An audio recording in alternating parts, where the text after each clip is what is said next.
मुच्यते पूर्णस्य पूर्णमादाय पूर्णमेवावशिष्यते। ओम शांति शांति शांति। नामापिते च मधुरं मधुरं स्वरूपं कर्मापिते च मधुरं मधुरा स्मृतिश्च। बुद्धिं प्रबोधय प्रभो मधुबोधशक्तिं विद्यां प्रयच्छ परमां परिभावयामि। नारायणाखिलगुरो भगवन्नमस्ते शिवाय नमः। शिवलिंगाय नमः। तन्मे मनः शिवसंकल्पमस्तु। नारायणाखिलगुरो भगवन्नमस्ते।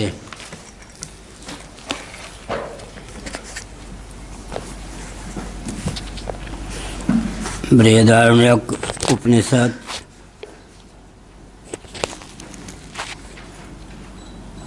एक 3 भाष्य चल रहा था, पृष्ठ 97। नारायण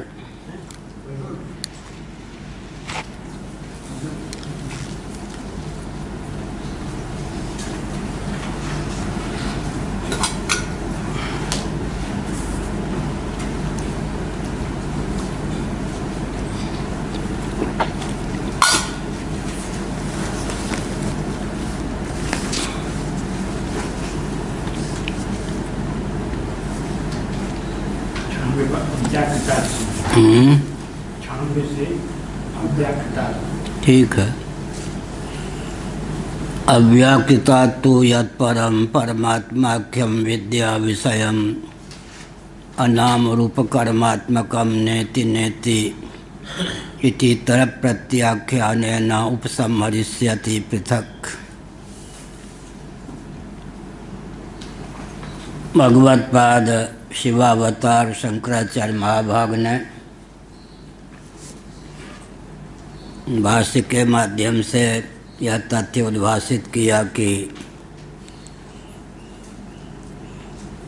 अव्याकृत से लेकर पार्थिव प्रपंच पर्यंत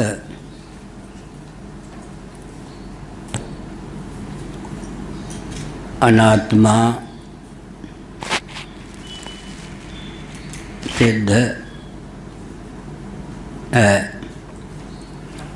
जो कुछ दृश्य है, भाष्य है, परिणामी है, परिणाम है, उसकी अनात्मा संज्ञा है। अव्यक्त अव्याकृत प्रकृति प्रधान ये सब पर्यायवाचक शब्द हैं।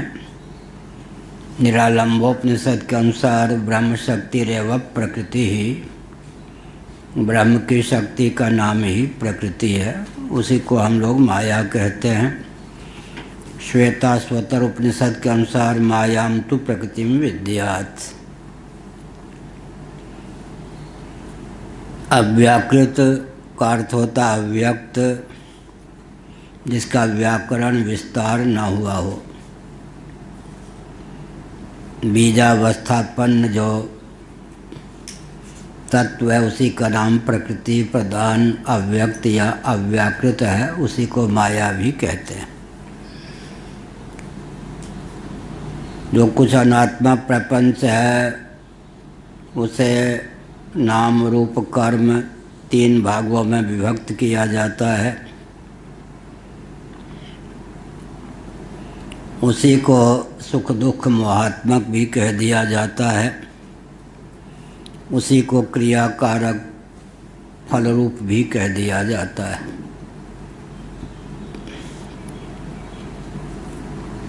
सुख दुख मोह फल ही हैं। सत्वगुण के उत्कर्ष से, पुण्य के उत्कर्ष से सुख की, रजोगुण के उत्कर्ष से, पाप के उत्कर्ष से दुख की प्राप्ति होती है। तमोगुण के उत्कर्ष से मोह की प्राप्ति होती है। जगत क्रिया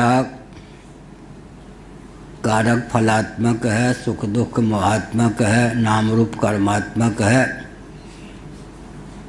अव्याकृत से लेकर व्याकृत जो भी कार्य प्रपंच है वह दृश्य भाष्य या अनात्मा अथवा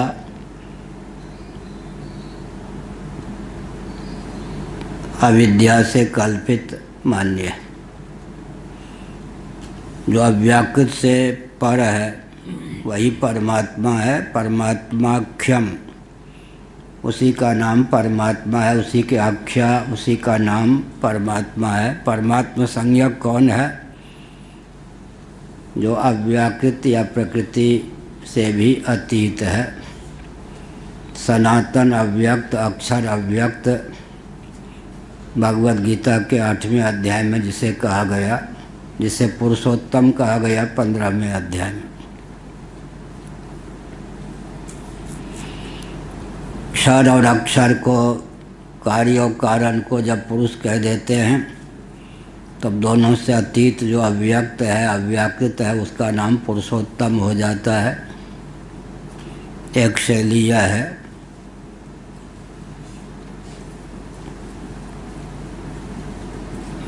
विद्या विषयम, अविद्या के विषय समग्र अनात्मा प्रपंच को माना भाष्यकार भगवान ने।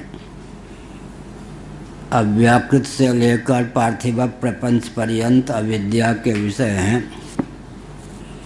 अविद्यक होने के कारण अव्याकृत से जो अतीत है उसी को परमात्मा कहा गया है। उपद्रष्टानुमंता च भर्ता भोक्ता महेश्वर परमात्मेति चाप्युक्तो देहेस्मिन् पुरुषः परः है। भगवद गीता का 13वां अध्याय। वह विद्या का विषय है। ब्रह्मात्म तत्व के एकत्व विज्ञान से मोक्ष होता है, तो विद्या का विषय केवल ब्रह्म तत्व है। बाकी जो कुछ है वो विद्या से बाध्य हो जाने के कारण अविद्या के विषय। जैसे विद्या का विषय केवल रज्जु वस्तु है, रज्जु के ज्ञान से सर्प, धारा, माला, भूछिद्र, दंड आदि का बाध हो जाता है। रज्जु के अज्ञान का भी बाध हो जाता है। अज्ञान के विषय सर्प आदि हैं, ज्ञान का विषय जैसे रज्जु है।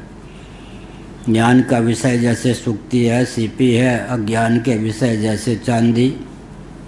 इसी प्रकार समझना चाहिए।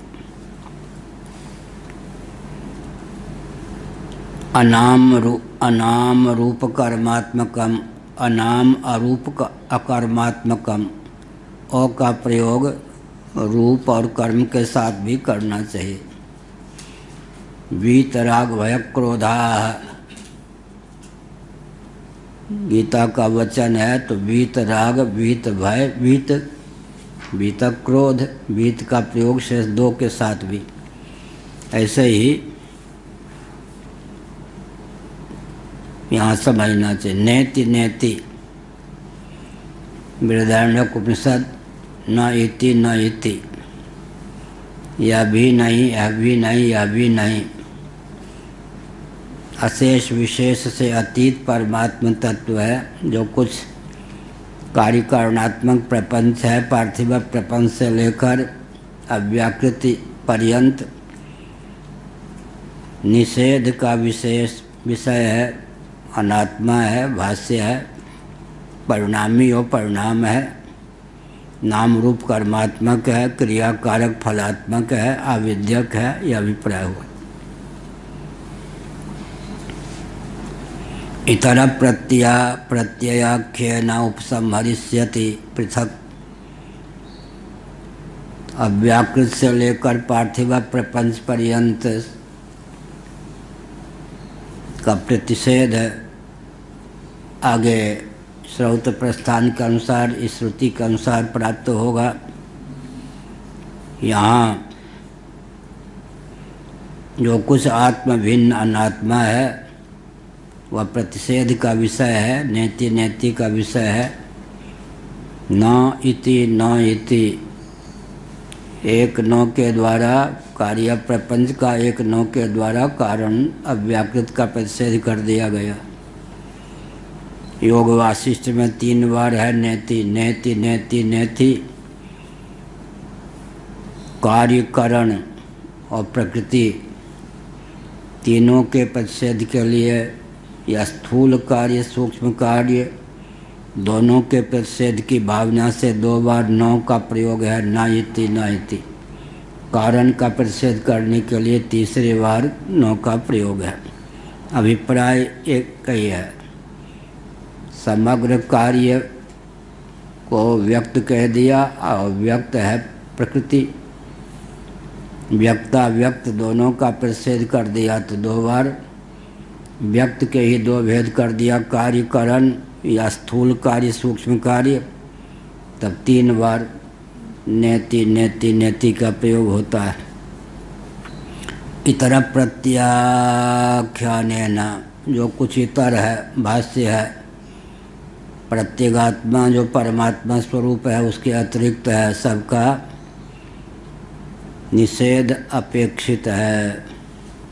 अशेष विशेषातीत, अशेष विशेषातीत, उसमें अशेष विशेष और निर्विशेष कल्प जो अव्याकृत है, निर्विशेष तो नहीं है लेकिन निर्विशेष कल्प जो अव्याकृत है उसका भी प्रतिषेध कर देने पर परमात्म तत्व अवशिष्ट रहता है। निषेध करने वाला स्वयं अवशिष्ट रहता है, यह अभिप्राय। यस्तु वागादि समाहारोपाधि परिकल्पितः संसारियात्मा तम च वागादि समाहार पक्षपातिनमेव दर्शयिष्यति। यह कहा वागादि समाहारोपाधि परिकल्पितः संसारी आत्मा। अब संसारी आत्मा कौन है?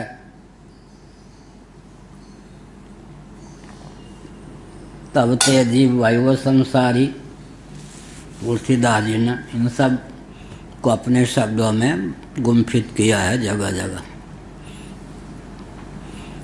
वागादि, तीसरी टिप्पणी, वागादि संघात रूप। टिप्पणी में संघात है, वो सम कर दें, बिंदी मिटी हुई।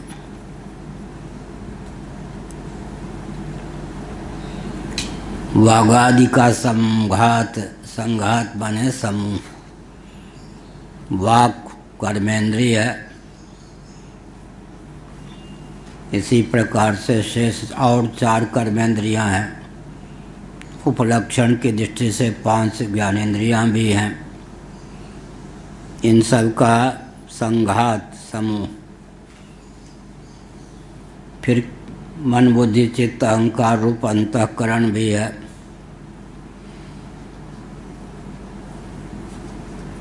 वागादि समाहारोपाधि परिकल्पित। परिकल्पित कैसे हो गया? तो दृष्टा संज्ञा परिकल्पित है, तत्व परिकल्पित नहीं है। जगह जगह भाष्यकार भगवान ने इस तथ्य को ख्यापित किया।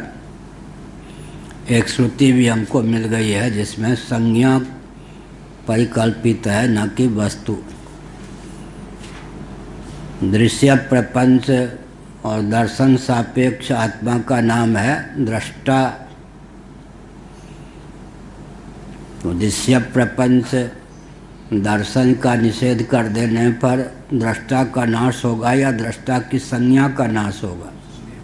संज्ञा का नाश होगा। शिखा ध्वस्त हो जाने पर शिखी ध्वस्त हो गया कहने पर भी व्यक्ति का नहीं, शिखी संज्ञा ध्वस्त है। यह बात। समाहारोपाधि परिकल्पित संसारी आत्मा, वो संसारी आत्मा है।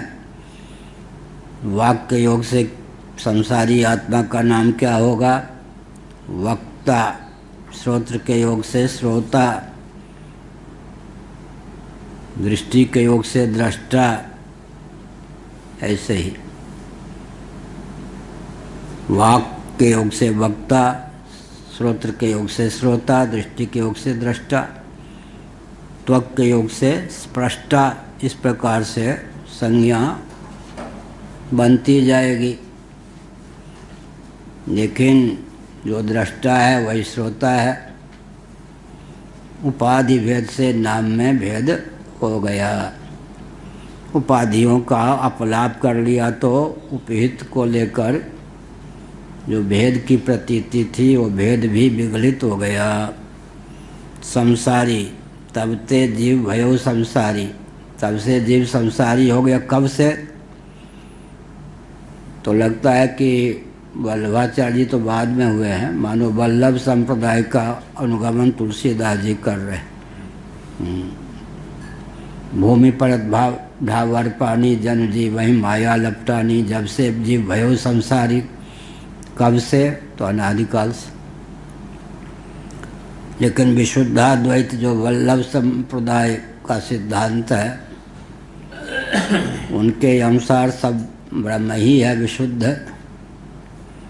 तो कभी न कभी काल की गणना के अनुसार हम पता नहीं कब, लेकिन कभी न कभी भगवान ही स्वेच्छापूर्वक जैसे जगत बनते हैं ऐसे जीव भी बने होंगे। भांग का जब नशा चढ़ता है तब मैं हूँ ये बुद्धि भी विलुप्त हो जाती है। हाँ, मालूम है? हाँ, ये बात है।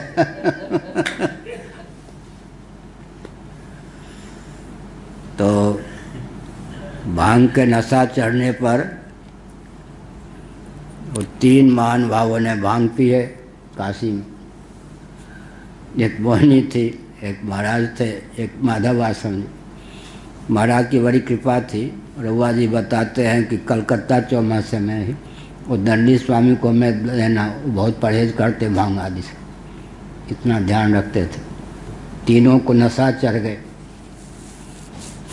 भांग पीने से। तो माधव आश्रम जी ढोलक लेके बजाने लगे, महाराज हारमोनियम पे गाने लगे, मोहिनी नाचने लग गई। अच्छे तो हुआ, भगवान का भजन बढ़िया हो गया। और भांग का नशा ज़्यादा चढ़ता है तो मैं आम बुद्धि भी विलुप्त हो जाती है सुसुप्ति में, वैसे भांग के नशा में। एक बार क्या हुआ कि एक महात्मा थे हिमालय में, आत्मानंद जी महाराज। एक इतने बड़े डब्बे में कोई चूर्ण रखते थे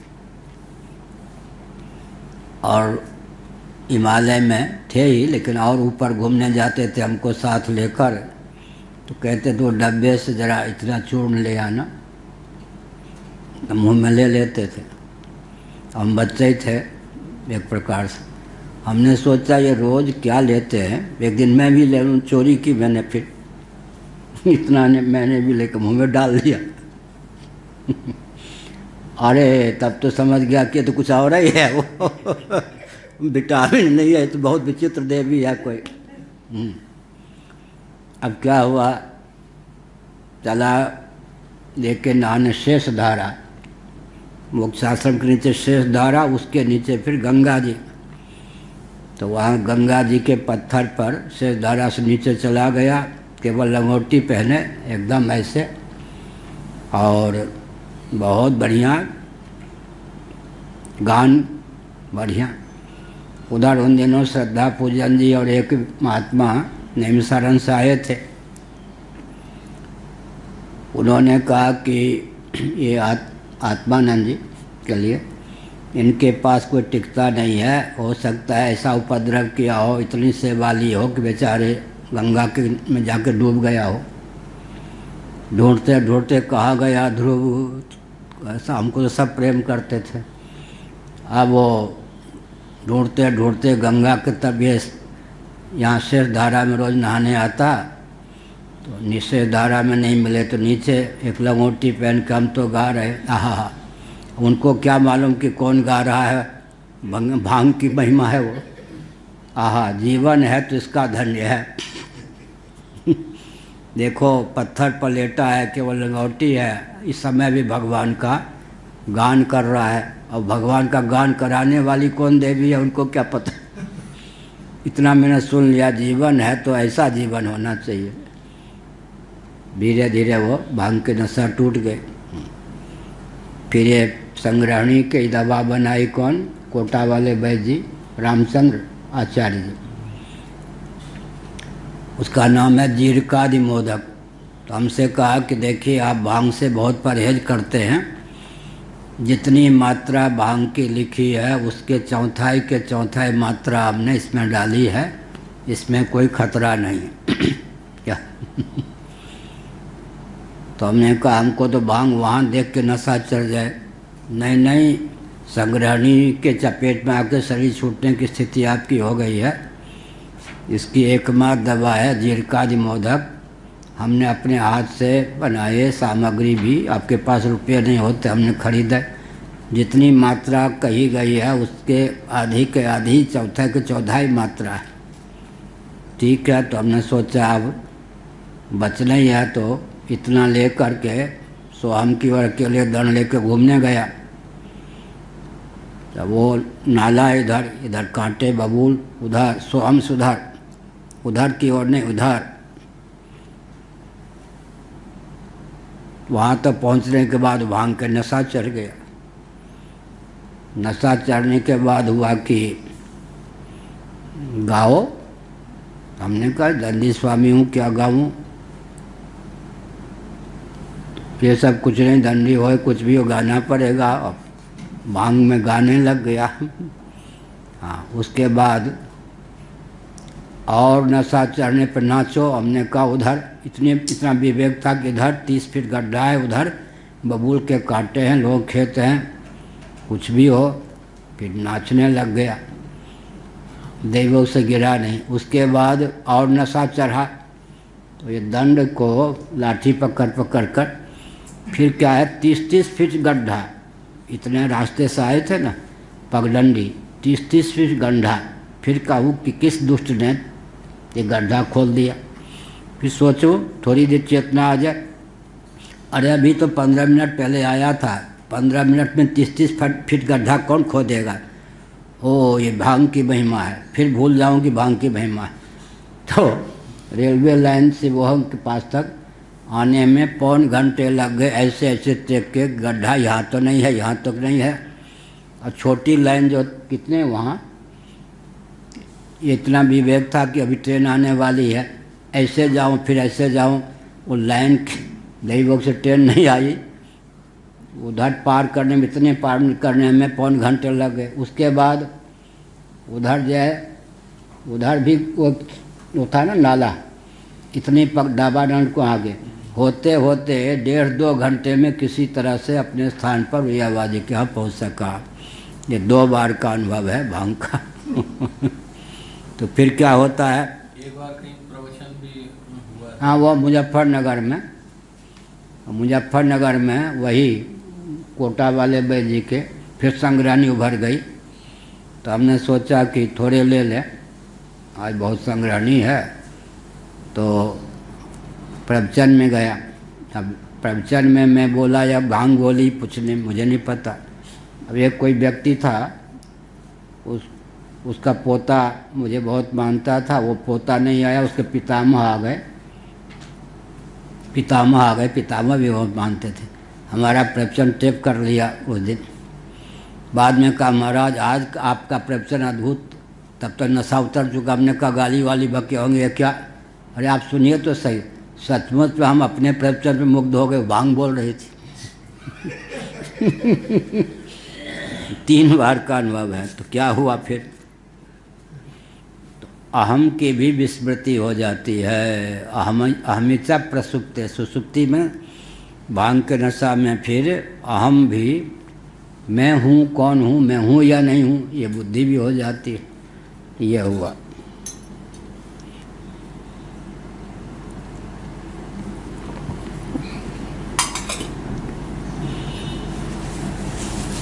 यस्तु वागादि समाहारोपाधि परिकल्पित संसारी आत्मा तम च वागादि समाहार पक्षपातिनम एव दर्शयिष्यति।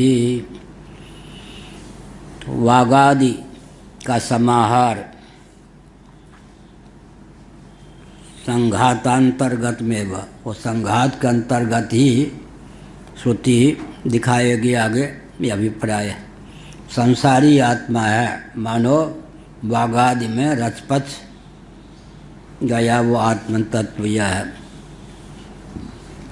एक प्रकार से वह अधिदैव भावापन्न ही हो गया। अधिदैव से ऊपर जीव, जीव से ऊपर शोधित अहमर्थ संसारी आत्मा है। वागादि समाहार पक्षपातिनम एवं वागादि संघात का पक्षपाती बन गया।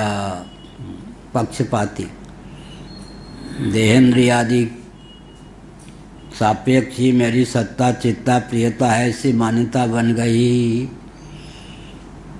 अन्नमय प्राणमय मनोमय कोश का फरण कोई कर ले तो मैं सत कैसे रह जाऊंगा, मेरी सत्ता तो इनके ऊपर निर्भर है।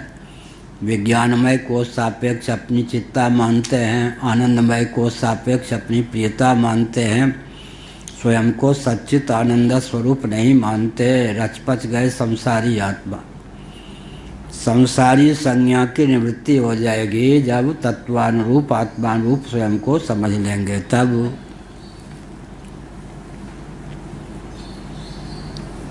एतेभ्यो भूतेभ्य समुत्थाय तान्येवानु विनश्यतीति। इन भूतों से समुत्थान करके बृहदारण्यक 2:4-22-12 में यह तथ्य है। इन भूतों से, भूत का अर्थ क्या हुआ?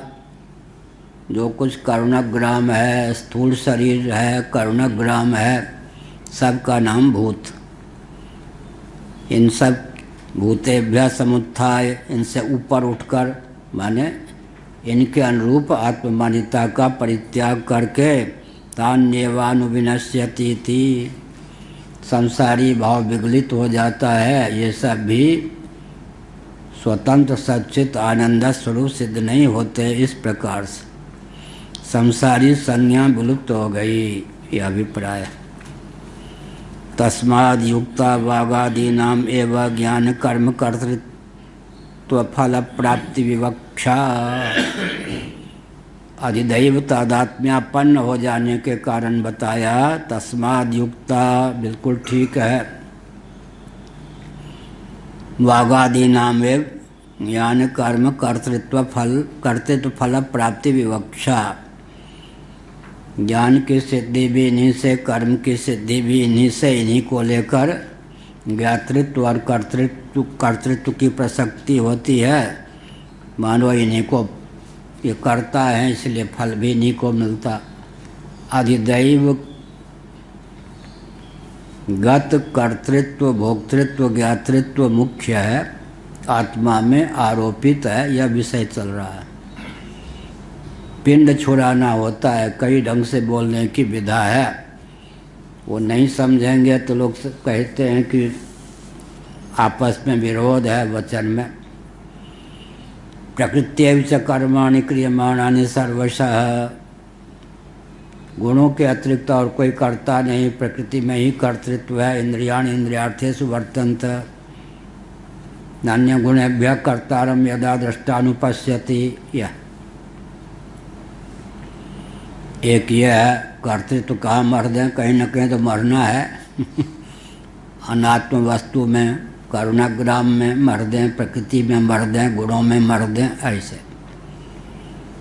मयाध्यक्षेण प्रकृति स्वेते सचराचरम। आत्मा की अध्यक्षता मात्र से, अधिष्ठानभूत आत्म तत्व से चेतित होकर समष्टि में प्रकृति, व्यष्टि में बुद्धि में कर्तृत्व है। स्वेते सचराचरम, ये भी कह सकते हैं।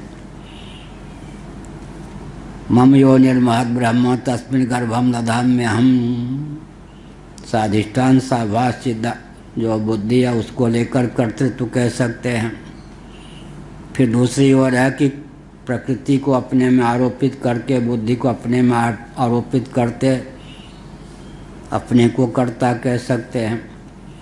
कहीं न कहीं औपाधिक कर्तृत्व को स्वीकार करेंगे, या अधिदैवनिष्ठ कर्तृत्व को स्वीकार करेंगे, या अध्यात्मनिष्ठ कर्तृत्व को स्वीकार करेंगे, सबका सार क्या होगा? देहस्त्वचित पुरुषोयम सुपर्णः नहीं कर्म मूलम। भागवत का 11वां स्कंध। आध्यासिक है कर्तृत्व, स्वतः सिद्ध कर्तृत्व नहीं है। आत्मा में कर्तृत्व देहेंद्रीय प्राणांतःकरण के योग से है। लेकिन इंद्रियादि के जो अधिदैव हैं उनको लेकर चेतन की गणना नीचे से प्रारंभ होती है। विषय करण को जड़ मान करके विषय की अपेक्षा करण में चेतना उद्दीप्त होने पर भी नगण्य उनको मान लेते हैं। अधिदैव को लेकर चेतना स्फुट है तो नीचे से विचार करें तो प्रथम चेतन अधिदैव, दूसरा चेतन जीव, तीसरा चेतन ईश्वर, चौथा चेतन ब्रह्मात्म तत्व, कूटस्थ ब्रह्म, तुरीय तत्व। यह तो ध्यायतीव लेलायतीव जो आ गई है इस बृहदारण्यक उपनिषद में वचन आवेगा, उससे सिद्ध होता है कि ध्यायत इव लेलायत इव, लेला खेला ध्यान जो भी है वह क्या है? औपाधिक है, अर्थात देहेंद्रीय प्राणांतःकरण को लेकर के आत्मा में अध्यारोपित है। अध्यारोपित कर्तृत्व भोक्तृत्व इत्यादि का अपनोदन हो जाने पर क्या होता है? वस्तु स्थिति का बोध हो जाने पर मोक्ष की प्राप्ति होती है। आत्मतत्व अपने को मुक्त ही समझ लेता है। यह तस्माद् युक्ता वागादि नामेव ज्ञान कर्म कर्तृत्व फल प्राप्ति विवक्षा। वागादि नाम का अर्थ क्या हुआ? अधिदैव दृष्टि से। वाग के अधिदैव कौन हो गए? अग्नि। श्रोत्र के अधिदैव दिक्, मन के अधिदैव चंद्रमा, बुद्धि के अधिदैव कौन? हिरण्यगर्भ ब्रह्मा, चित्त के अधिदैव वासुदेव, अहम के अधिदैव रुद्र। ऐसे एक एक कर्मेंद्र, हाथ के अधिदैव इंद्र, पाँव के अधिदैव वामन, उपेंद्र। ये सब अधिदैव निष्ठ कर्तृत्व है। तो जो कर्ता होता है वही भोक्ता होता है। कर्तृभोक्तृ, कर्ता और भोक्ता में समान अधिकरणता चाहिए। इसका हम लोग कर्तृत्व भोक्तृत्व औपाधिक है या यूँ समझे या अधिदैव निष्ठ है। हम अपने पर कर्तृत्व भोक्तृत्व का आरोप करते हैं। जो जिससे संपादित हो उसका श्रेय लेने का स्वयं प्रयास न करे। यही तो मृत्यु है, यही तो बंधन है। क्या एक व्यक्ति बक्सा में किसी को मार के सब डाल के ले जा रहा था और ताला वाला दम, और ट्रेन में बैठ गया। पड़ोसी भी थे और बहुत चतुर था वो व्यक्ति। उसको जहाँ उतरना था, पड़ोसी कौन? घर का पड़ोसी नहीं, ट्रेन में पड़ोसी यात्री। उतर गया, बक्सा को मानो भूल गया हो, लेकिन वो छोड़ दिया जानबूझ के। अब वो सामने वाले व्यक्ति लोभी थे। अब पुलिस को कहीं से गुप्तचर विभाग आदि से पता चला कि ऐसा ऐसा कांड है। वो यात्री तो अपना छोड़ के बक्सा भाग गया। ये लोभी व्यक्ति और ये पुलिस, ये केस क्या है? मेरा बक्सा है। ठीक है, खोला गया तो सब ठीक है, अब आप चलिए जेल। तो अंततः निष्कर्ष निकला कि कैसे कह सकता है लोभी होने के कारण कहा कि मेरा है। लेकिन फंस तो गया, तो स्वीकार किया मेरा है, तो फिर बढ़िया हो क्या? मारा उसे नहीं, लेकिन लोभ के कारण मारी मारी बंधन में मारा किसी ने। और बक्सा के लोभ में हत्यारा भी बेचारा सिद्ध हो गया। मुकर कैसे सकता? मेरा है। फिर अंदर का नहीं नहीं नहीं नहीं, मैंने लोभ के कारण ये कहा। ठीक है, बाद में फिर देखेंगे, अभी तो आप पुलिस के चपेट में पड़ ही गए। पुलिसिया मार क्या? हाँ, बहुत विकट। ऐसा ही है, दूसरे के किए हुए को अपने मत्थे मर दें तो फिर लाभ की संभावना तो कम होती, हानि ज़्यादा मिल जाती। क्या क्या अभी बहुत कुछ होगा, मैं संभल के ही बोल रहा हूँ। ये श्री राम जन्मभूमि को लेकर कृतज्ञता की पराकाष्ठा हुई ना। अरे वामदेव जी महाराज ये सब ने, मान लो हम जीवित शरीर से हैं, जो दिवंगत हो गए कोई श्रेय लेने आएंगे, उनका नाम लेना चाहिए था। जिन लोगों ने कुर्बानी की मार दिए गए, श्रेय लेने वाले वहाँ पहुँच गए, समिति बन गई। तो सत्य का गला घोटना, किसी का बुरा ना हो, अहित ना हो, इस सत्य तो अपना मार्ग निकाल लेता है। बहुत कुछ अभी होना बाकी है वहाँ। तो हमने संकेत किया कि अपने किए हुए का भी कर्तृत्व तत्वज्ञ अपने ऊपर नहीं लेते। देहेंद्रीय प्राणांतकरण ना हो तो मैं कैसे करूं? फिर दूसरे का किया हुआ कर्तृत्व जो हम मान लेते अपने पर, यही तो बंधन है। क्या श्रोता कौन हुए? श्रोत्रेंद्रिय के अधिदैव हमने अपने ऊपर मार लिया, मैं श्रोता हूँ। वक्ता कौन हुए? वाक्येंद्रिय के अधिदैव। स्पष्टा कौन हुए? त्वकेंद्रिय के अधिदैव। मानी मानी बंधन में आयो, यही कहा। तो जो करता वही भोगता। हाँ, इतना है कि आत्म चैतन्य की विद्यमानता से ही देहेंद्रीय प्राणांतकरण में चेतना का संसार होता है। वो सुन रहे होंगे आज प्रधानमंत्री जी का वक्तव्य। कौन? वाजपेयी। नहीं, तबीयत खराब है। तबीयत खराब हो गई पांडे जी के? अच्छा, क्या हो गया? बीमार, बुखार? अच्छा, दवा हुआ? देखना भाई कोई बीमारी विशेष ना हो। नारायण। ठंड लग गई। हाँ, ठंड लग गई है पानी गिरने से। पानी गिरने से? और तो कोई बात नहीं, स्वस्थ रहते थे। दवा हुआ देखना भाई। तो हमने संकेत किया। क्या संकेत किया? कपड़े उपड़े हैं नहीं ओढ़ने के लिए उनके पास? हाँ। ठीक, दवा हुआ देना। तो हमने क्या संकेत किया कि दूसरे का किया हुआ कर्तृत्व भी अपने ऊपर बढ़ने से हानि है। तो जीव का यही है, देहेंद्रीय प्राणांतकरण और हृदय मूलक जो कर्तृत्व है, उसके ऊपर अपने को मर के ही कभी स्वर्ग में जाता, कभी नरक में जाता है। यहाँ कहा कि वागादीनाम एवं ज्ञान कर्म कर्तृत्व फल प्राप्ति विवक्षा। फल के भोक्ता भी यही, कर्म के कर्ता भी वही, अधिदैव निष्ठ कर्तृत्व को अपने ऊपर मर लेते हैं। अब कहते तो अधिदैव तो बंधन में पड़ेंगे ही। तो विचित्र बात है, जितने वाक इंद्रिय हैं उनका अधिदैव कौन? अग्नि। तो करण के भेद से अधिदैव में भेद का उपचार है या अधिदैव में भेद की प्राप्ति भी है? अग्नि देवता कितने ऊंचे होंगे? अरबों खरबों ब्रह्मांड में, चतुर्दश भुवनात्मक ब्रह्मांड में अरबों खरबों व्यक्ति, एक एक व्यक्ति को लेकर एक एक वाक इंद्रिय। उन सब के अनुग्राहक देवता कौन हो गए? वाक। तो देवता कोई सामान्य होते हैं क्या? क्या वाक प्रपंच, जितने वाक हैं सबके अनुग्राहक देवता वाक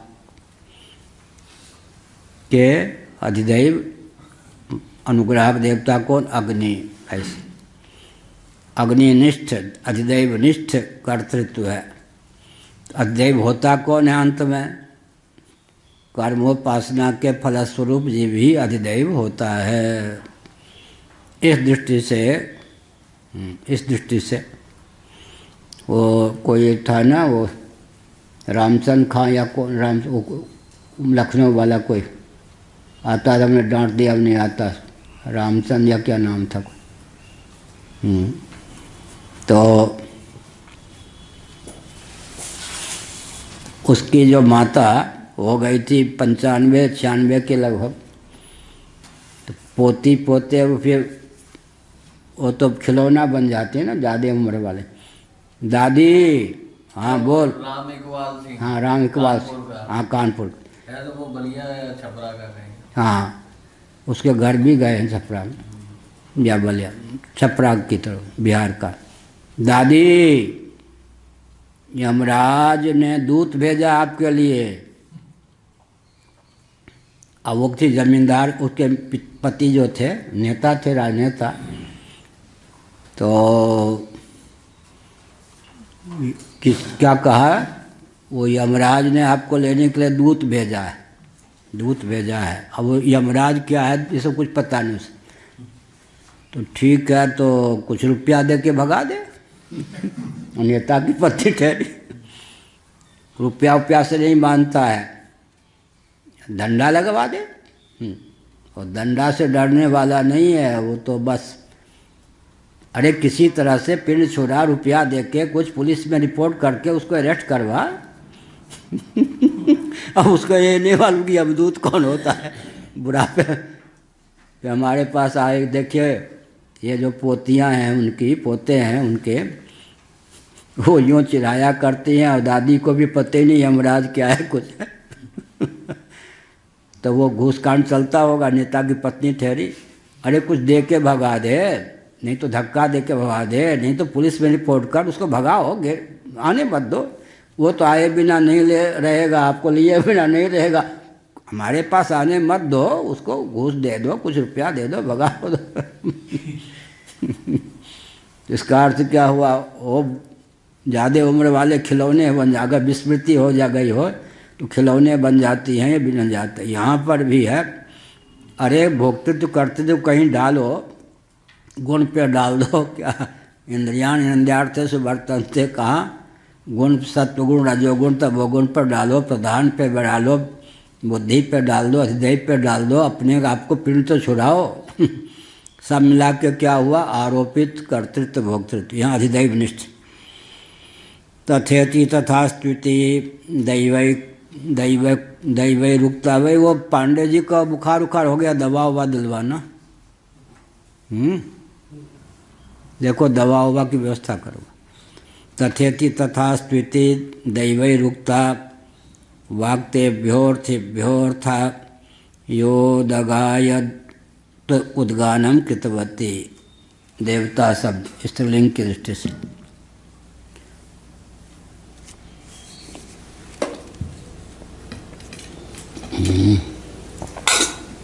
आदिदेव के विज्ञान से क्या लाभ होता है? क्या हुआ? आदिदेव के विज्ञान से एक तो चेतन का प्रारंभ नीचे से विचार करें तो अधिदैव से होता है। तो अधिदैव चेतन, प्रथम चेतन, प्राथमिक चेतन, नीचे से अधिदैव ही सिद्ध है। और दूसरी बात है कि जब तक आत्मबोध नहीं प्राप्त हुआ है, अधिदैव के प्रति महत्व अगर सबके सब नेत्र वाले हों, नील पीत श्वेत इत्यादि रूप की भरमार भी हो, लेकिन अनुग्राहक सूर्य ना हो, तो सबके सब नेत्र वाले होकर भी अंधे ही रहेंगे। इसका मतलब यह है कि इंद्रियों में जो तत्त ज्ञान या कर्म की क्षमता है वो अधिदैव मूलक है, यह आस्था बढ़ती है। दूसरी बात यह है कि जब इंद्रियों के भेद से या कर्णग्राम के भेद से अधिदैव में भी भेद, करण के भेद से, करण माने एक एक नेत्र इंद्रिय अनंत कोटि ब्रह्मांड में या चतुर्दश भुवनात्मक ब्रह्मांड में जितने नेत्र वाले प्राणी हैं, उन सब नेत्रों के उद्भाषक कौन हो गए? सूर्य। ठीक है, जितने मनस्वी व्यक्ति हैं, मन एक एक प्राणी के साथ एक एक मन होगा, तो सब मन के अधिदैव कौन हो गए? चंद्रमा। ठीक, तो अधिदैव के प्रति आस्था होती है। जब इनकी इतनी शक्ति है तो अधिदैव बनता कौन है? कोई जीव ही कर्मोपासना के फलस्वरूप, सकाम या निष्काम। कर्मोपासना के फलस्वरूप कभी जीव बनता है, बृहदारण्यक है ना, ये पहले आ गया। आज ब्रह्मा जी के जो पद पर हैं वो कौन है? वही प्रकरण भी चल ही रहा है। कभी मर्त्य लोक में, अब बृहद भारत में अश्वमेध याग में अधिकृत वर्ण में जन्म लेने वाले थे मनुष्य। उन्होंने अश्वमेध के फलस्वरूप इतर फल का अनुसंधान न करके अश्वमेध के जो देवता प्रजापति हैं उन्हीं की आराधना की, तदर्थ ही अश्वमेध का अनुष्ठान किया। तो आज स्वयं कौन है?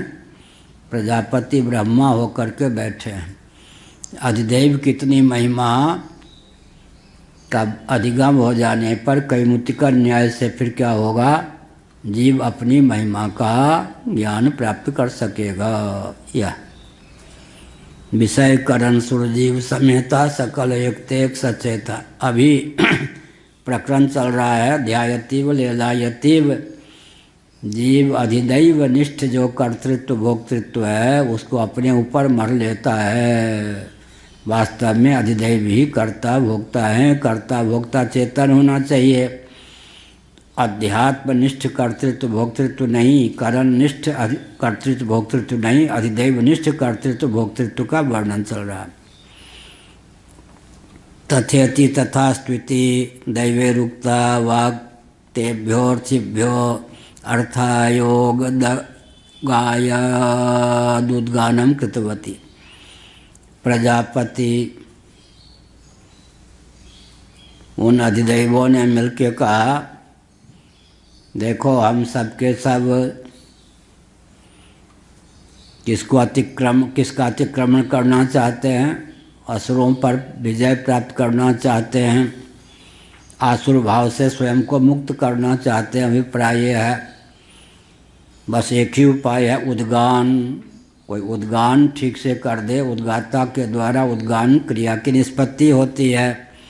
कोई ठीक से उद्गान कर दे तो क्या होगा? उसके प्रभाव से, उद्गान के प्रभाव से, उद्गात्रिक उद्गान के प्रभाव से हम सब के सब लाभान्वित क्या होंगे? असुर के चपेट से मुक्त हो जाएंगे, असुरों पर विजय प्राप्त कर लेंगे। ये अभियान बनाया।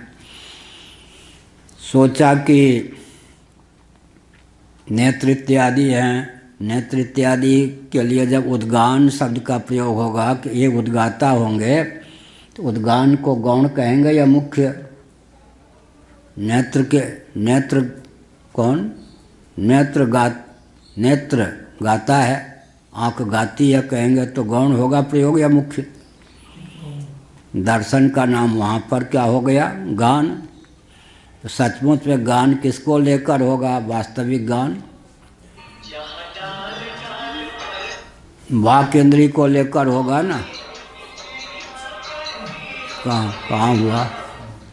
अच्छा, तो गान किसको लेकर होगा? वाक् इंद्री को। तो साक्षात विषय तो वाक् इंद्री का ही है। तो उसके अधिदैव से कहा। अधिदैव प्रयोक्ता किसका होगा? वाक् इंद्री का। वाक् इंद्री का अधिदैव अग्नि देवता। प्रयोक्ता किसके होंगे? वाक् इंद्री के। निष्पत्ति किसकी होगी? गान की। आप उद्गाता बन जाइए, हमारे लिए गान कीजिए, इस ढंग से गान कीजिए कि असुरों की दाल हम पर न गले। तो उद्गानम कृतवती। फिर अधिदैव ने, वाक्य अधिदैव ने, अग्निदेव ने क्या किया? उद्गान किया। किसके निमित्त? ऋत्विक जो होता है वो कृत होता है। दक्षिणा दे करके यजमान तो हवन करता है, या यजमान के निमित्त ऋत्विक क्या करते हैं? यज्ञ में तो यजमान हवन करेगा। प्रतिनिधि बन के भी कोई होता बनेगा तो अभी यजमान को ही फल प्राप्त होगा। मृत्युंजय मंत्र आदि का जप करेंगे यजमान, फल किनको मिलेगा? यजमान करेंगे, वो ऋत्विक करेंगे, अनुष्ठान करने वाले करेंगे, फल किसको मिलेगा? यजमान को। दक्षिणा के बल पर पुण्य को खरीद लेता है यजमान। हमारे लिए उद्गान कीजिए, तो उस समय अपने में यजमानत्व का आरोप करके इतर देवताओं ने कहा। तब ये उद्गान करने लग गए। कौन? वाक्य के अधिदैव अग्नि देवता उद्गान करने लग गए। तो मन में क्या सोचा? देखो, हमको उद्गान के लिए लगा दिया और कहा हमारे लिए उद्गान करो, तो हमको क्या लाभ होगा ये तो बताओ। उद्गान करूं मैं, लाभान्वित हों वो बिरादरी वाले, तो बिरादरी वाले तो लाभान्वित हों, लेकिन मुझे भी तो कुछ लाभ होना चाहिए। तो कौन सा लाभ इनकी ओर खिसकाऊं, कौन सा लाभ अपनी ओर रहने दूं, ये विचार किया। वैदिक था वो।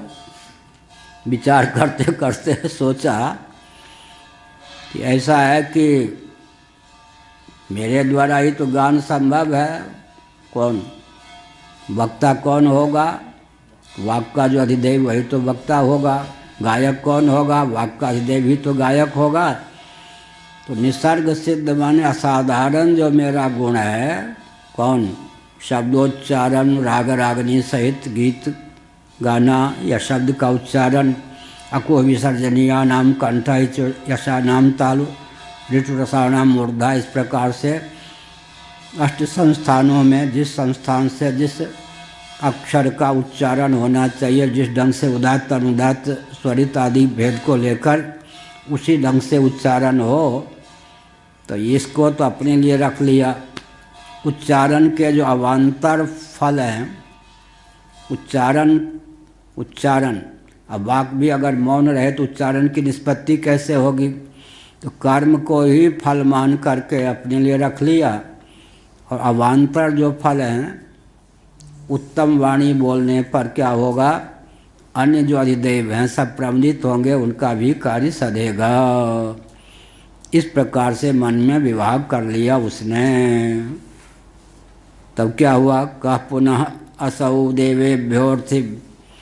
देवेभ्योर्थायोद्गान कर्मणा वाचा निवर्तितः कार्य विशेष इति। ये जो अर्थार्थी थे देवता लोग कि इससे हम क्या करेंगे?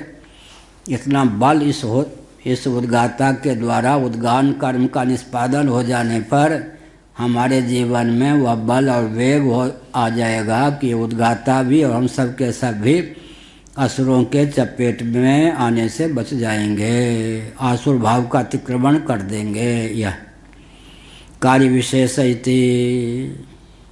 सर्वदेव साधारण फल विशेष। फल विशेष एक होता फल सामान्य, एक होता फल विशेष। तो सर्वदेव साधारण जो फल विशेष, ये लाभान्वित हो इस ढंग से। उच्यते यो वाचे, तो कौन सा कर्म निवर्तित किया? उसका फल यो वाची क्या हुआ? हाँ हाँ, भगवान के पास ठीक रहे। यो वाचे निमित्त भूतायाम वागादि समुदायस्य य उपकारो निष्पद्यते वदनादि व्यापारेण स एव। यही का यो वाच्य निमित्त भूतायाम वागादि समुदायस्य यह उपकारो, वाणी के निमित्त से जो वाक भी उसमें सम्मिलित है, वाक भी उसमें सम्मिलित है। क्या? जो निमंत्रित ब्राह्मणों को भोजन कराता है तो उसके घर में जो भोजन बनता है वो भी करेगा या नहीं? स्वयं भी लाभान्वित होता है भाई, स्वयं भी लाभान्वित होता है। अब एक बार क्या हुआ, एक भाभी ने पड़ोसी ने हमको निमंत्रण दिया। अब वो जब भोजन करने बैठा, अकेले मुझको, एक ही व्यक्ति का कोई होगा त्योहार वहार, तो उसमें जो साग बनाया था उसको धोया कम था तो उसमें बालू के अंश थे। उस समय भी मैं सोचता था कुछ छोड़ू नहीं, बाल वाल पड़ जाए तो बात दूसरी है। तो हमने सोचा सबसे खराब तो यही है, मतलब बालू का अंश उसमें था, अच्छी तरह धो के सब्जी नहीं बनाई थी, तो ये तो क्या करें, छोड़ना उचित नहीं। उस समय भी ये ध्यान रहता था। बाकी सब चीज़ बढ़िया, क्या बैगन आदि की सब्जी करी वदी सब बढ़िया है, यही सबसे खराब है। किसी तरह ये पालूँ उसके बाद बढ़िया पाऊँगा। उसको क्या हुआ, भाभी को परोस रही थी, सबसे बढ़िया यही है। और हमने कहा भाभी अपने लिए रख, तुम्हें बहुत बढ़िया लग रही ना, जो उसके बच्चा था वो भी डालती। हमने कहा बढ़िया हुआ ये तो। फिर भी उसको कष्ट ना हो, हमने वो सब पाली। वो जिसमें बनाए थे ना बर्तन, उसका क्या होगा, इतना तो मैंने बढ़िया ढंग से, उसने सोचा होगा सामान्य रंग से भोजन अपने लिए रख लें, बढ़िया भोजन इसको दे दें। हमने कहा भाभी अपने लिए रख, अपने लिए रख। अरे कैसे रखूं, जब आप तुम्हें बहुत बढ़िया लगता है तो ये भी ले लो। ये भी ले लो। फिर वो बालू ही तो उसको नहीं बताया। फिर अब बहन ने पूछा क्या क्या पाया, हमने कहा बस ये कांड हुआ। तब कैसे पचे, धीरे धीरे हंसी का विषय बन गया। तो थोड़ी तो चख लेती, हमें हुआ कि इनको लाल बाबू मेरा नाम, वहाँ जो होती थी ना देवियाँ, देवर का नाम सीधे नहीं लेती थी, कोई नकूफ नाम रखती थी। मेरा नाम था लाल बाबू। और घर की जो देवियाँ आती थीं उनके मायके का नाम जीवन भर में 10-5 व्यक्ति से ज़्यादा व्यक्ति को नहीं मालूम होता था। उसका नामकरण लाल बहुरिया क्या, उसका नामकरण होता था मायके के नाम से। आजकल तो बस अमुक झा ये सब चल गए, अमुक मिश्रा। पहले मायके का नाम क्या इस देवी का, कौशल्या माई का नाम, मायके का नाम तो नहीं होगा ना। कौशल देश से सुमित्रा, जावा सुमित्रा, केकई, ये देश परक नाम है क्या। ये अयोध्या की बात हुई, इनके मायके के नाम है या अपना नाम है ये। अब सचमुच में कौशल्या का नाम क्या था पता है हम लोगों को, वो प्रथा उस समय भी थी या नहीं। सुमित्रा जो है देश का नाम है ना, जावा सुमित्रा ये सब। अब केकई देश का नाम है। तो देखिए देश परक नाम हुआ या नहीं, देश परक। अब द्वापर में यशोदा देवकी समझ जाएंगे कि अपना व्यक्तिगत नाम। तो मिथिला में परंपरा 60 वर्ष पहले तक यही थी। तो फिर हमने कहा बहुत बढ़िया आज भोजन बना, क्या कहना, इससे पेट में पड़ गया। अब 1-2 दिन में पोल पट्टी खुल गई तो उसने अपना, अरे मुझे क्या मालूम, हमें लगा इनको बहुत बढ़िया लगता है, तो मैंने इतना भी बचाया नहीं, सब दे दिया। तो क्या हुआ, तो वाग देवता ने सोचा गान करूं मैं, आनुषंगिक फल मुझे भी मिलेगा, समष्टि सब, हम सब के सब असुरों के चपेट से मुक्त हो जाएंगे, उचित नहीं।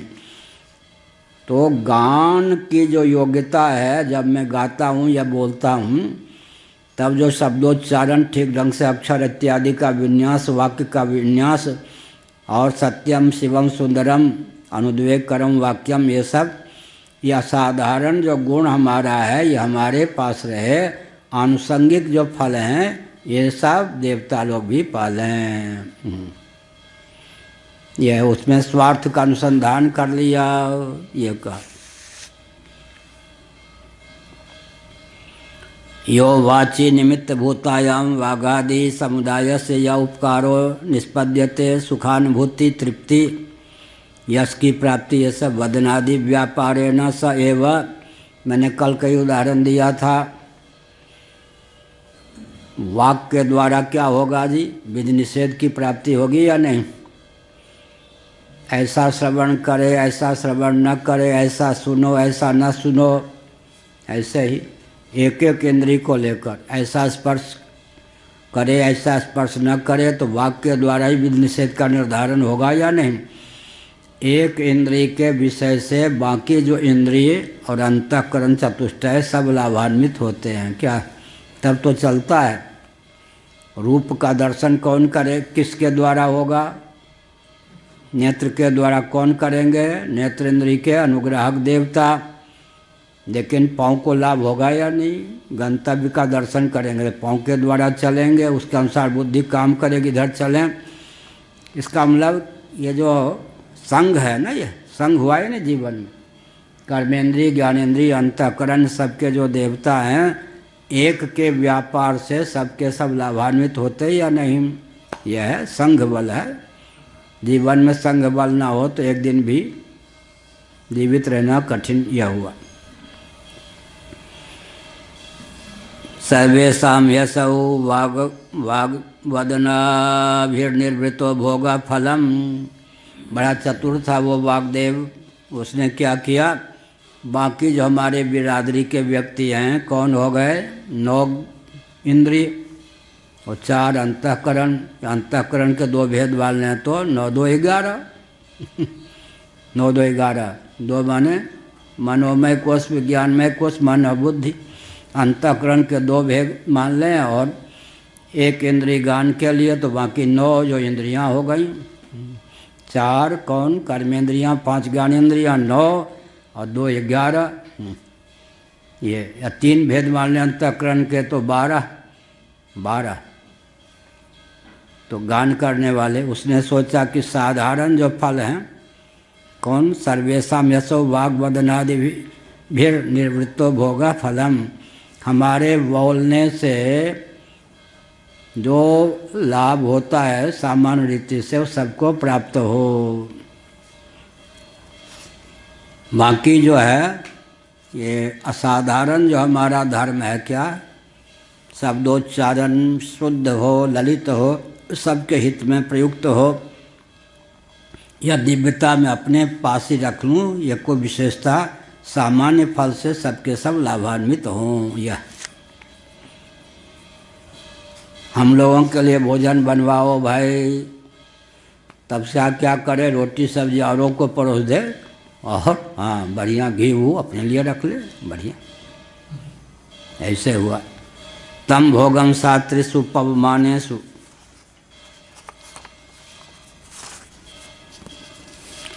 कृत्वा अवशिष्टेषु नवसु स्तोत्रेषु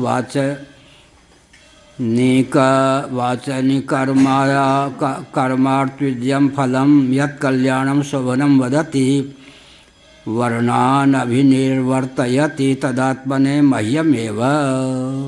अपना निश्चय कर लिया उसने। क्या कर लिया? 3 जो पवमान होते हैं, पवमान को लेकर 3 क्या होते हैं? स्तोत्र होते हैं। बाकी 9 स्तोत्र होते हैं। यजमान के निमित्त 3, ऋत्विजों के निमित्त 9, 9 3 12। उसने कर दिया, अपना विभाग बना लिया उसने। किसने? वाक के अधिदेव ने, मानो अग्नि ने।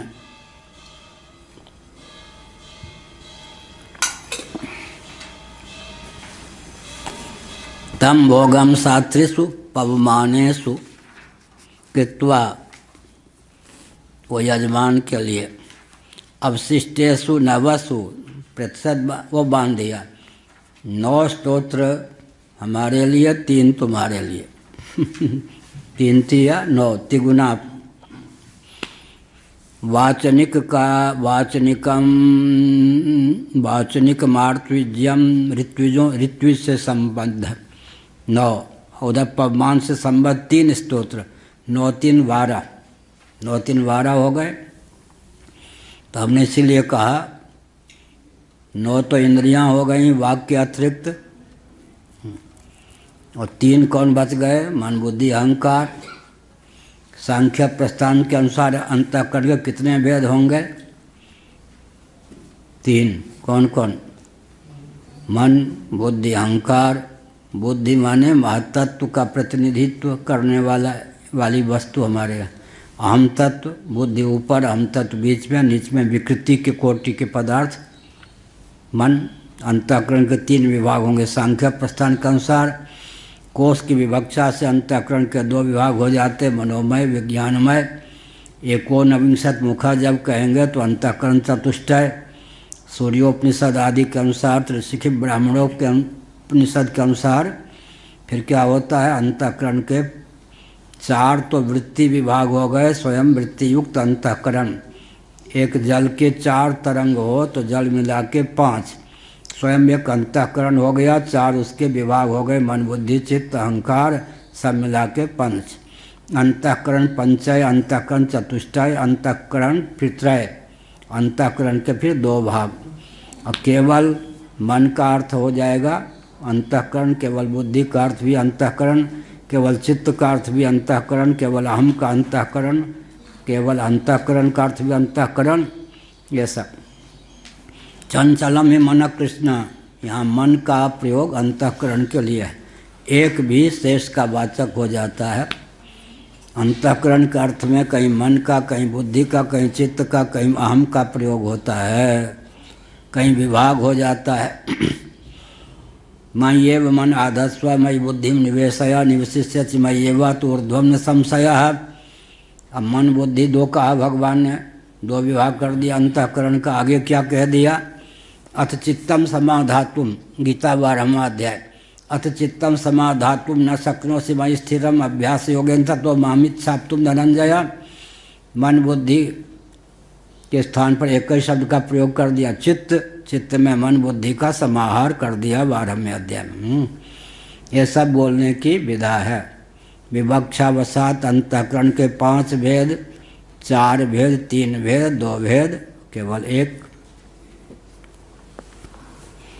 ऐसे यहाँ पवमान को लेकर 3 स्तोत्रों की प्राप्ति होती है और 9 जो है अलग स्तोत्र हैं ऋत्विज से संबद्ध।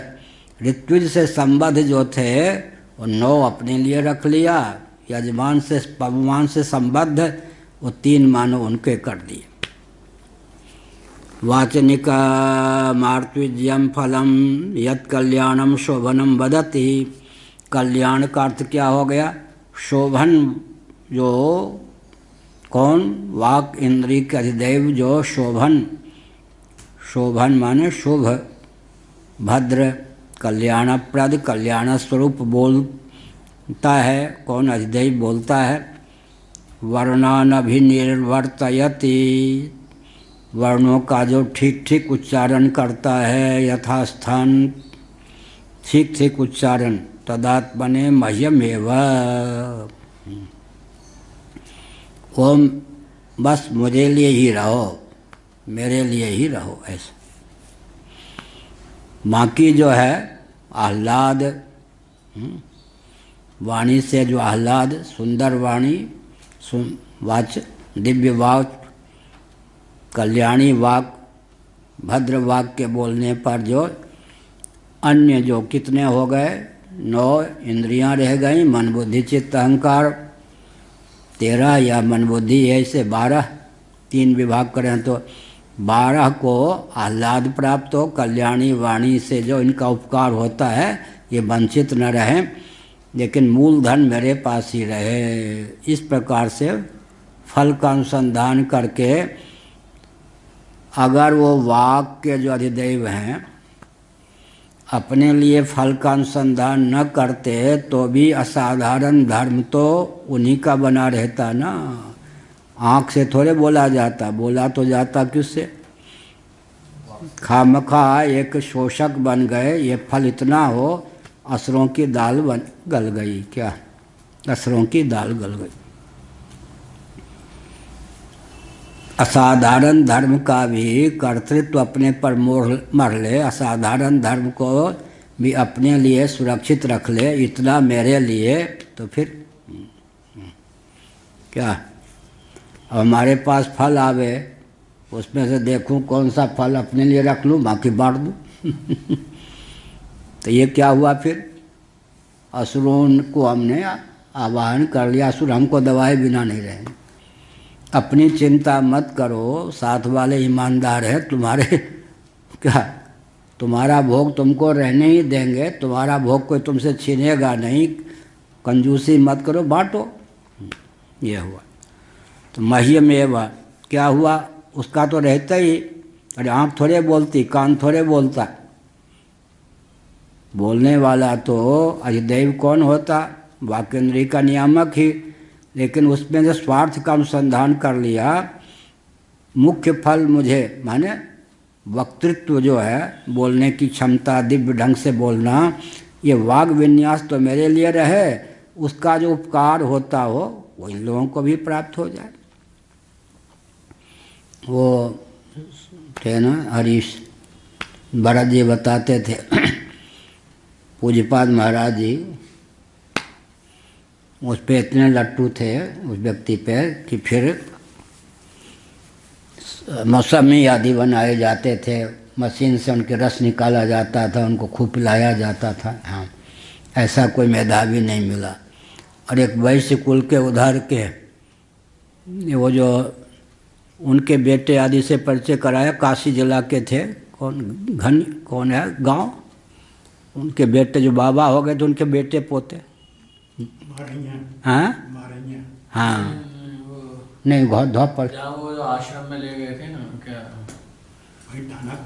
दाना, हाँ वही, वहाँ के जो संत थे बहुत मोटे तगड़े जिनका तो सरोवर बता रहे हाँ थे। हाँ हाँ वही, वो कहे भरत जी से देखो मैं इतना पुराना हूँ, अब उसके लिए देखो क्या हो रहा है, सेब के रस निकल रहे, मौसमी के रस निकल रहे है, हम क्या करते हैं फिर वो जो निकाल रहे रस कुछ गूदे वूदे बच जाए वो फिर चबा लें तो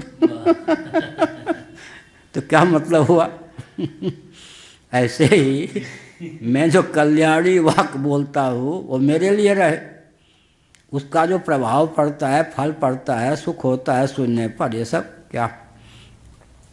अरे कोई राग अलापेगा तो श्रोताओं को लाभ होगा या नहीं, सुंदर ढंग से गीत गाएगा तो श्रोताओं को क्या लाभ हुआ, श्रवण मंगलम क्या है, सुखद मन का विश्राम, श्रवण सुखद मन का विश्राम, वो इनको फल प्राप्त हो, लेकिन गान मेरे नाम ही पेटेंट रहे।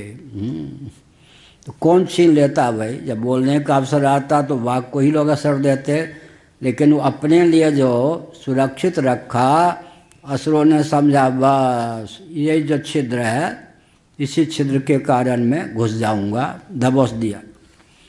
24 अंगली वाले के बाबा थे। हाँ वो 24 अंगली के जो आते हैं महाराज, उन्हीं के बाबा थे। अच्छा, अच्छा हाँ, फिर बाद में बात कर रहे हैं। फिर मुजफ्फरनगर में जाके, क्योंकि यहाँ वो रंग से माल तो मुजफ्फर में परमेश्वर दयाल सब वैश्य कुल के थे ना, तो बिरादरी का प्रश्न है, तो फिर वृंदावन छोड़ करके वहीं रहे, वहीं शायद शरीर भी पूरा हो। वो लोग भोजन आदि का बढ़िया, वो जरा पकौड़ी वकौड़ी वाले बढ़िया खाने पीने वाले थे, वहीं जाके रहे अंतिम दिनों में। ग्रीस नहीं वो बाबा संविधानंद नाम था हरीश जी का होगा। कृत्वावशिष्टेश, उनके इतने स्वागत हुआ कि ऐसा मेधावी कोई नहीं मिला, ऐसा मेधावी। बाद में जो हुआ आलोचक बन गए, क्या क्या हुआ सब ना है। कृत्वावशिष्टे तो मतलब ये हुआ ना, क्या हुआ, जो आपकी विशेषता है कोई छीनने वाला नहीं, वो आपकी विशेषता आपके पास ही रहेगी, लेकिन वो विशेषता अपने लिए पेटेंट करवा लें, उस विशेषता के जो अवान्तर फल हैं उसको वितरित कर दें, तो आपकी विशेषता क्या हो गई, असुरों की दाल गलाने के अधिकरण बन गई। असुरों ने सोचा बस अपने लिए इतना सुरक्षित रखो, इसी में असुरों ने कहा बस अब इनसे हमें कोई खतरा नहीं। अवशिष्टेषु नवसु शास्त्रेषु वाचनिक मार्तविज्यम फलम यत् कल्याणम शोभनम वदति वर्णान अभिनिर्वर्तयति तदात्मने मह्यमेव, वो मेरे लिए ही रहे भाई। तद्य साधारणम वाग्देवताया कर्म, वही कह रहे वाग्देवता का असाधारण कर्म है। असाधारण कर्म ने उन्हीं के द्वारा संपादित होने योग्य कर्म है, जिसका कोई कर ही नहीं सकता, इतर व्यावृत्त है। सब अपूर्व विषय का ही ग्रहण करते या नहीं, कौन, अनुच्छिष्ट विषय का ग्रहण देवता नहीं कर, उच्छिष्ट विषय का ग्रहण देवता नहीं करते। इसका अर्थ क्या हुआ, कान के द्वारा सुनेंगे ना तो श्रोता कौन हो गए, अधिदैव। तो फिर क्या है, जो किसी अन्य इंद्रिय के द्वारा संपादित होने योग्य नहीं है, वही तो विषय है न कान का, कौन, श्रवण। वाक का और किसी इंद्रिय की दाल नहीं गलेगी, बोलने में केवल इंद्रिय। नेत्र, अब चक्षुश्रवा जब कहते सर्प को, तो नेत्र इंद्रिय के गोलक में ही श्रोत्र इंद्रिय की गोलक सन्निहित होती है। वास्तव में वो भी सर्प जो है श्रोत्र इंद्रिय से ही सुनता है, नेत्र इंद्रिय से नहीं, देखते ही है नेत्र इंद्रिय से। ऐसे ही असाधारण अनुच्छिष्ट भोक्तृत्व है किसमें, अधिदैव में, जूठा नहीं पाते। यहाँ लक्ष्मी जी कहाँ हैं, श्री मंदिर में। भगवान श्री जगन्नाथ के लिए जो भोजन बनता है, प्रसाद भोजन बनता है, वो भगवान जगन्नाथ को भोग लगने पर, विमला जी को भोग लगने पर, फिर अन्य सब देवी, लक्ष्मी जी, हाँ कोई सामान्य घर की हैं बेटी क्या, लक्ष्मी जी जगन्नाथ जी के भोग लगाए हुए को भी नहीं, उनके नखरे अलग है, उनके लिए अलग भोजन बनेगा। वो जो आते हैं ना पैलेट बाबा, वो लक्ष्मी जी के लिए भोग बनाते हैं। लक्ष्मी जी जो है जगन्नाथ जी के जूठे भी नहीं पाएंगे भोग, वो उनके लिए अलग अपना नखरा। तो ये क्या कहा, ये है कि अनुशिष्ट भोजी होते कौन, देवता लोग। हर इंद्रिय का विषय को है, अन्न की दाल न गले, और इस प्रकार से संग होता है। एक दूसरे के कार्य में हस्तक्षेप नहीं करते, एक दूसरे के कार्य से लाभान्वित होते हैं, एक दूसरे के कार्य के सहयोगी होते हैं। संस्था चलाने का ढंग इससे मिलेगा या नहीं? एक दूसरे के कार्य में, अब यहाँ काम कैसे बिगड़ता था, व्यक्ति नहीं होते थे, लेकिन अगर कोई मुखिया इतना विचित्र हो, यह सोचे कि ये भी मैं जानता हूँ, ये भी जानता हूँ, ये भी जानता हूँ, तो किसी की उपयोगिता नहीं सिद्ध होने देगा, तो फिर क्या होगा? प्रधानमंत्री हो, मुख्यमंत्री हो, कोई भी हो, अगर वो किसी और की उपयोगिता सिद्ध नहीं होने देते एक दो के अलावा, तो राष्ट्र की दुर्गति हो जाएगी, भविष्य की दृष्टि से राष्ट्र का पतन हो जाएगा। क्या मैं ये भी जानता हूँ, वो भी जानता हूँ, वो भी जानता हूँ, तो भाई सब जानते हो, तो फिर इन लोगों का क्या? दो चीज़ होती है संस्था चलाने। आनंदमयी माँ थी ना, उनकी प्रसिद्धि क्या थी मालूम है? डिक्टेटरशिप थी वो, अनुशासन बहुत बढ़िया जानती थी, व्यवस्था बहुत बढ़िया। उस समय माँ इतने सर्वज्ञ हैं, साक्षात देवी ही हैं, किसी अन्य से राय लेने आदि की जरूरत उनकी नहीं होती, उन्हें नहीं होती। तो हमने देखा उनका आश्रम, उनके शरीर छूटने के बाद सारे संस्थान नष्ट हो गए, किसी को योग्य नहीं बनने दिया ना, सब में हस्तक्षेप करने पर किसी को योग्य नहीं बनने दिया। तो उस समय तो बड़ी प्रसिद्धि हुई, सर्वज्ञ हैं, साक्षात देवी हैं, लेकिन बाद में 2 वर्ष भी आश्रम चलाने की क्षमता किसी में नहीं रही। ठीक, और जो मिलजुल के काम करते लोग सोचते ये सर्वज्ञ नहीं है, क्या इनकी ज़रूरत है, इनकी ज़रूरत है, उनका संस्थान बहुत समय चलता है। हुआ या नहीं? इसलिए यहाँ पर भी संस्थान चलाने के लिए वाक का जो काम है वो तो वाक के द्वारा ही संपादित होगा, बाकी सब उसमें सहयोगी बन जाएंगे। अब वाक के कर्म से सबके सब लाभान्वित हो जाएंगे। अब वाक को ये व्यामोह हो जाए कि ये मैं ही करूं तो हो, मैं अपने लिए ही सुरक्षित रखूं, ऐसा ना हो जाए कि इसमें कोई साझेदार बन जाए तो असुर आकर के दबाव देंगे। ये सब संस्था को असुर लोग कैसे खा जाते हैं, ये सब ज्ञान विज्ञान नहीं होगा तो संस्था चलाने की भी स्थिति नहीं होगी। कोई सनातन धर्मियों की ऐसी संस्था है जो विश्व स्तर पर, राष्ट्रीय स्तर पर, प्रांतीय स्तर पर 10 वर्ष चले। आरएसएस आदि को गाली देने वाले दें, लेकिन प्रश्न उठता है सनातन धर्मियों की एक से एक बढ़िया संस्था। ये द्राविड़ जो हैं, द्राविड़ जी, उनके पिताजी राजराजेश्वर जी, उनके पिताजी लक्ष्मण जी, लक्ष्मण, उन्होंने संस्था बनाई, काशी के बाहर वो नहीं गए। ऐसे जो भी धर्म संघ आदि, फिर इसका मतलब सनातन धर्मियों की कोई ऐसी संस्था नहीं शास्त्र सम्मत होने पर भी प्रांतीय, राष्ट्रीय, विश्व स्तर के हो सके। उसमें 2 कारण, एक कारण यह कि शास्त्र के प्रति सबकी आस्था ही नहीं होती है।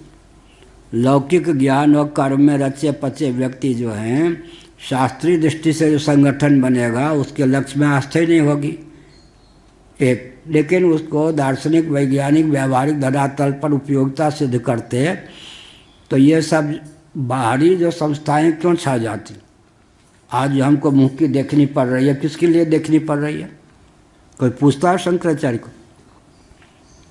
नाक दबाना हो, कान दबाना हो, कोई पूछता है? राम जन्मभूमि को लेकर शंकराचार्य भी कुछ होते हैं, इनका अधिकार क्षेत्र है, कुछ कोई प्रधानमंत्री, मुख्यमंत्री गिनने के लिए तैयार हैं। ये कहाँ से आ गया जी? इसीलिए आया ना, इसीलिए कहा गया ये सनातन धर्मियों में क्या बीमारी चली कि एक भी संस्था विश्व स्तर के तो छोड़ दीजिए, राष्ट्रीय स्तर के, प्रांतीय स्तर के भी लोग चला नहीं पाए। कोई न कोई त्रुटि तो होगी, त्रुटि वही होगी यहाँ जो हो गई। हो गया तद्य साधारणम वाग्देवताया कर्म यत् सम्यक वर्णानाम उच्चारणम अतस्तदेव विशेष्यते यत् कल्याणम वदति।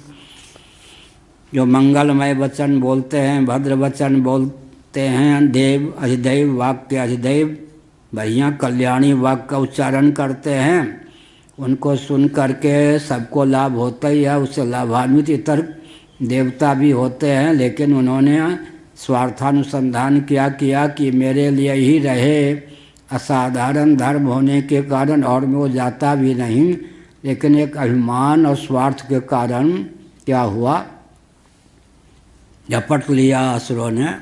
यत्तु वदन कार्यम सर्वसंघातोपकारात्मकम तद्याजमानमेव।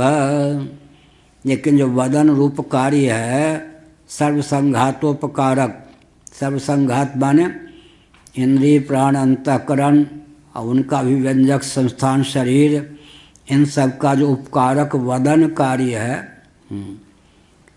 वो यजमान को रख दिया आप लोगों के लिए, वो छोड़ दिया हमने, उस पर आपका अधिकार हो और इस पे मेरा अधिकार रह जाए। तत्र कल्याण वदनात्म संबंधा संगावसरम देवतायारंध्रम प्रतिलभ्य ते विदुः असुराः कथमनेनोद्गाता नोस्मान् स्वाभाविकं ज्ञानं कर्म च अभिभूयात्यतीत्य शास्त्रजनित कर्म ज्ञान रूपेण ज्योतिषोद्गात्मानात्यस्यत्यतिगमिष्यति इत्येवं विज्ञाय तमुद्गातारम् अभिद्रुत्य अभिगम्य स्वेन आसंगलक्षणेन पापमना विध्वंस्ताडितवन्तः संयोजितवन्तः इत्यर्थः।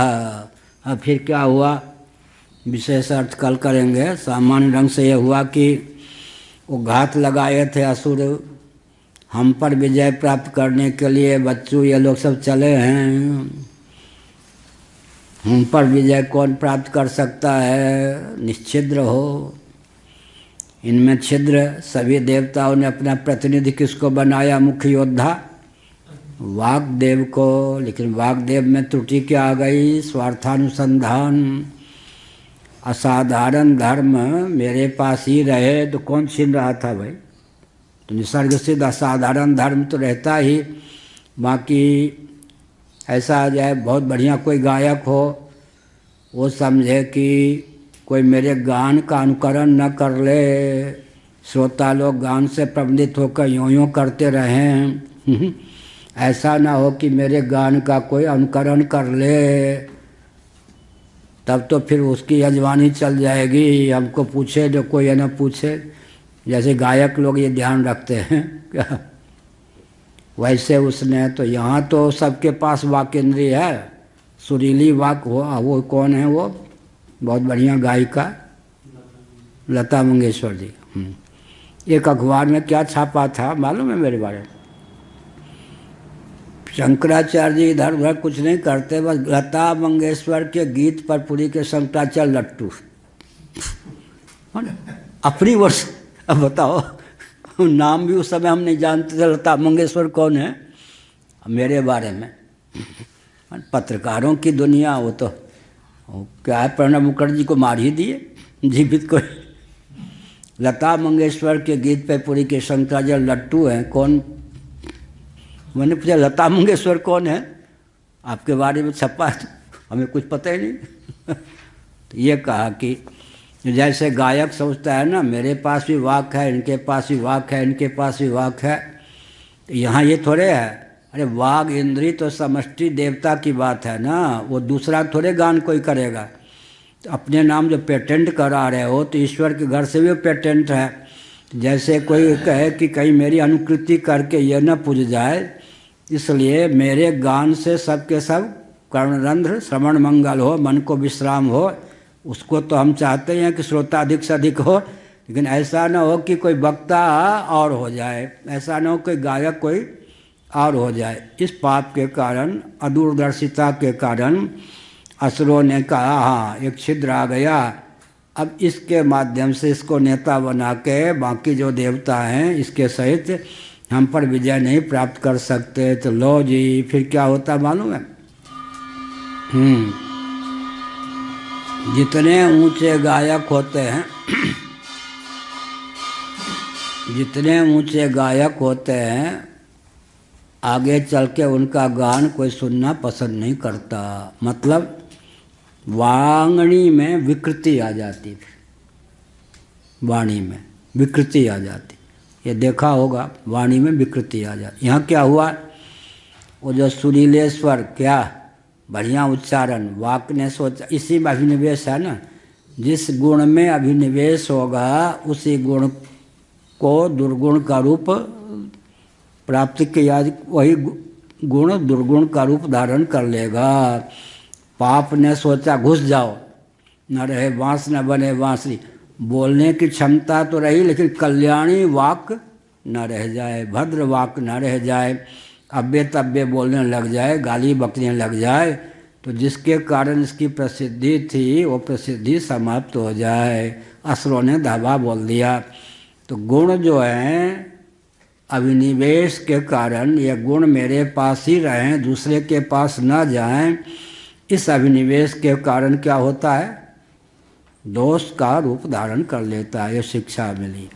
गुण के प्रति आसक्ति का फल यह है कि दुर्गुण आए बिना हमारे पास नहीं रह सकता। नारायण, ऐसा ना हो इसलिए सावधान रहें। ओम पूर्णमदः पूर्णमिदं पूर्णात् पूर्णमुदच्यते पूर्णस्य पूर्णमादाय पूर्णमेवावशिष्यते। ओम शांति शांति शांति।